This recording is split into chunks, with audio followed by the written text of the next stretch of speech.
Yo famille, bon, vous vous doutez pourquoi je reviens. On va parler de l'équipe de France. Comment vous dire?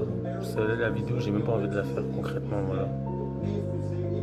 Comment je suis déçu. Vraiment. C'est une dinguerie. En fait, je...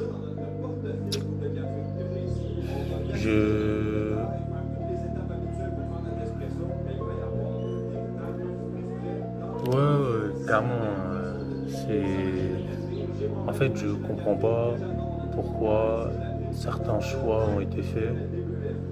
Je aime l'attitude de certains joueurs. Alors, je peux comprendre, je peux admettre que l'Espagne a très bien joué tactiquement. Ça, c'est un fait. C'est leur jeu. Au final, j'ai envie de vous dire, tactiquement, ils ont toujours été très forts et largement supérieurs à certaines équipes européennes, équipes tout court de football. Mais ça n'empêche que dans les individualités, on est tellement au-dessus dans l'impact physique, dans les individualités, dans la qualité de dribble, dans la qualité tout court. Mais wesh, il n'y a pas un joueur que je prends et que je mets titulaire en équipe de France pour remplacer un Français en équipe d'Espagne. Il n'y a pas un joueur espagnol que je prends. Jamais de la vie. En fait, là, pour moi, tout simplement, euh, ça me, bref, ça me dégoûte, ça m'attriste vraiment. En fait, j'ai un mélange de tristesse et d'énervement. On a joué avec la peur.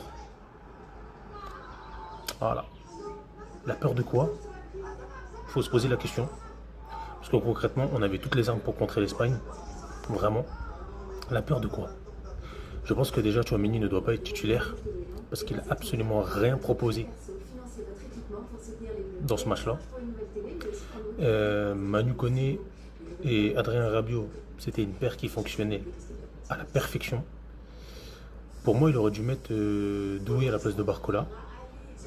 Parce que Barcola aime bien prendre l'espace, Doué aime bien revenir vers l'intérieur. Ça aurait permis d'avoir une structure défensive un peu plus intense, en sachant que la paire Rabiot et Koné était très solide. Et je suis désolé, à un moment donné, quand tu regardes le match de Dembélé, ballon d'or ou pas, tu dois le sortir. Il a rien foutu. Et c'est pas digne d'un ballon d'or.